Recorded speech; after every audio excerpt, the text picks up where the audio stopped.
आज हम बात करने वाले हैं मूट कोर्ट की, एक ऐसी जगह जहां सिर्फ केस नहीं जीते जाते बल्कि भविष्य के वकील गढ़े जाते हैं। और शुरुआत करते हैं इसी एक बहुत ही दमदार लाइन से। मूट कोर्ट विजेता नहीं बनाते, वे वकील बनाते हैं। सोचिए, ये एक लाइन ही मूटिंग के पूरे प्रोसेस का सार बता देती है कि ये सिर्फ कोई कंपटीशन नहीं है, बल्कि इससे कहीं ज्यादा एक बदलने वाला एक्सपीरियंस है। तो सबसे पहले ये समझना जरूरी है कि आखिर ये मूट कोर्ट है क्या। देखिए, ये कोई मामूली स्टूडेंट एक्टिविटी नहीं है। इसे आप कह सकते हैं कानूनी दुनिया का एक असली रिहर्सल। तो इसका मतलब क्या हुआ? इसका मतलब ये हुआ कि भले ही केस काल्पनिक हो, लेकिन जो प्रोसीजर है, जो एनालिसिस है, जो स्ट्रैटेजी है, वो सब कुछ बिल्कुल असली कोर्ट प्रैक्टिस को दोहराता है। और ये सब शुरू कहाँ से होता है? ये सब शुरू होता है एक प्रॉब्लम से। हर मूट कंपटीशन की जो नींव है वो होती है मूट प्रॉब्लम। आप इसे एक कानूनी पहेली समझिए, जिसे सुलझाना ही सबसे बड़ा चैलेंज है। और जानते हैं, जो टॉप की टीमें होती हैं वो इस प्रॉब्लम को सिर्फ पढ़ती नहीं हैं, वो इसे डीकंस्ट्रक्ट करती हैं, बिल्कुल वैसे ही जैसे एक मंझा हुआ वकील असली केस की तैयारी में करता है। वो तथ्यों के बीच छिपे हुए तर्कों को, कानूनी खामियों को ढूंढ निकालते हैं। और सच कहूं तो यही केस जीतने की पहली सीढ़ी होती है। तो जब प्रॉब्लम समझ आ गई तो अगला कदम क्या? अपनी लिटिगेशन यूनिट को इकट्ठा करना। हाँ, मैंने टीम नहीं कहा, मैंने कहा लिटिगेशन यूनिट। क्योंकि ये सिर्फ 3 लोगों का ग्रुप नहीं है, ये एक वॉर रूम की तरह काम करता है। इसमें 3 बहुत ही जरूरी किरदार होते हैं। सबसे पहले रिसर्चर। ये वो इंसान है जो केस की कानूनी रीढ़ की हड्डी बनाता है।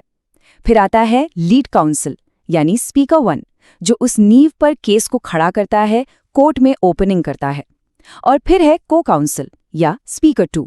इसका काम सिर्फ बचे हुए मुद्दों पर बहस करना नहीं, बल्कि, और ये बहुत जरूरी है, सामने वाली टीम के तर्कों का जवाब देना भी है।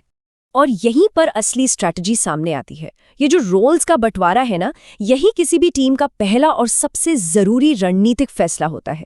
कौन रिसर्च में माहिर है, कौन प्रेशर में भी कामली बोल सकता है, ये देखकर ही एक विनिंग टीम बनती है। टीम बन गई, अब शुरू होता है असली काम, कानूनी शस्त्रागार का निर्माण। ये वो फेज है जहां टीम 0 से अपना केस तैयार करती है। और ये एक बहुत ही सिस्टेमैटिक प्रोसेस है। सबसे पहले होती है लीगल रिसर्च। इसमें सबसे ज्यादा वक्त और मेहनत लगती है। फिर उस रिसर्च के आधार पे बनता है मेमोरियल, जो कि आपकी लिखी हुई दलीलों का एक फॉर्मल डॉक्यूमेंट है। और यही मेमोरियल मौखिक दौर से पहले पहला फिल्टर होता है।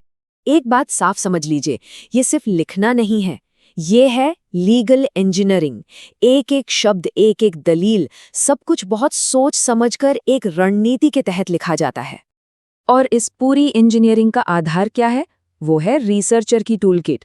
वो सिर्फ पुराने केस नहीं ढूंढता, वो उन फैसलों के पीछे का कारण समझता है, जिसे रेशियो डेसिडेंडी कहते हैं। वो दूसरे देशों के कानूनों से तर्क उठाता है, और सबसे बड़ी बात, वो ये अंदाजा लगाता है कि सामने वाली टीम क्या तर्क देगी, और उसकी काट पहले से ही तैयार रखता है। तो ये पूरा शस्त्रागार तैयार तो हो गया, महीनों की मेहनत, रिसर्च, ड्राफ्टिंग। लेकिन सवाल ये है कि जब असली दबाव पड़ेगा तो ये कितना खरा उतरेगा। चलिए, अब चलते हैं कोर्टरूम के अंदर। ये वो स्टेज है जहां आपकी सारी तैयारी का इम्तिहान होता है। यहाँ सिर्फ आपका ज्ञान नहीं, बल्कि आपका कॉन्फिडेंस, आपकी हाजिर जवाबी, सब कुछ परखा जाता है। और बहस के बीच में अचानक जज हस्तक्षेप करते हैं। ये वो मोमेंट होता है जो किसी भी स्पीकर के लिए एक अग्नि परीक्षा जैसा है। जरा सोचिए, आप पूरे फ्लो में बोल रहे हैं और जज बीच में टोककर कहते हैं, काउंसिल, आपके तर्क का कोई आधार नहीं है, इसे स्पष्ट करें।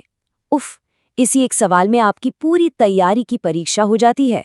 जज के ये सवाल आपकी कॉन्सेप्ट की क्लैरिटी, कानून की समझ और सबसे जरूरी, प्रेशर में शांत रहने की आपकी क्षमता को टेस्ट करते हैं। जो इन सवालों को अच्छे से हैंडल कर गया, वही असली विनर है। और आखिर में जब सब कुछ हो जाता है तो स्कोरिंग कैसे होती है? जीत का फैसला सिर्फ आपकी स्पीच पर नहीं होता, इसमें आपके कानून के ज्ञान से लेकर कोर्ट में आपके व्यवहार, टाइम मैनेजमेंट और हाँ, आपके मेमोरियल के स्कोर तक सब कुछ गिना जाता है। तो क्या ये सब सिर्फ एक ट्रॉफी के लिए है? नहीं। अब बात करते हैं म्यूटिंग के असली पुरस्कार की। वो इनाम जो आपको मिलता है, चाहे आप जीते या हारें। असल में ट्रॉफी से कहीं बढ़कर आपको मिलती है लिटिगेशन की तैयारी, ड्राफ्टिंग में परफेक्शन, गहराई से सोचने की क्षमता और कोर्टरूम में खड़े होने का आत्मविश्वास।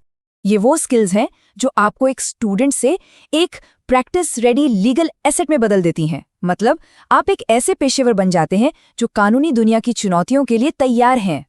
तो हम आपको इसी एक सवाल के साथ छोड़कर जा रहे हैं। केस भले ही काल्पनिक हो, पर क्या इससे मिलने वाला ट्रांसफॉर्मेशन भी काल्पनिक है?